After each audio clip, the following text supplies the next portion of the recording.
السلام عليكم، ازي حضراتكم يا جماعه؟ يا رب تكونوا بخير. معاكم دكتور عبد الرحمن من مركزكم DHC. هنستعرض لحضراتكم النهارده حاله زراعه بعد مرور 8 شهور من زراعه 2800 جرافت لصديقنا. تعالوا نشوف مع بعض. طفل صديقنا قبل العمليه من الامام زي ما انتم شايفين واضح جدا ان الصلع كان كبير والراس كانت عريضه شويه. ده شكله من الجانب، انحسار في السبعات واضح جدا. ده شكله من الجانب الاخر، ودي كانت شكل المنطقه الملح بتاعتنا. واضح ان هي كانت فيها التاج متاثر شويه، فاحنا بنختلف من مسافه بعيده عنه.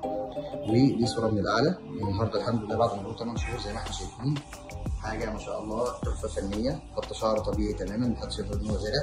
بس لازم حضرتك تبص يمين شويه كده زي ما احنا شايفين ما شاء الله، خط شعر طبيعي، سبعات بيتيه جدا. بص شمال وده شايفينها من الجانب الاخر زي ما احنا شايفين ما شاء الله، امور طبيعيه جدا، خط شعر طبيعي. ايه رايك في النتيجه بقى؟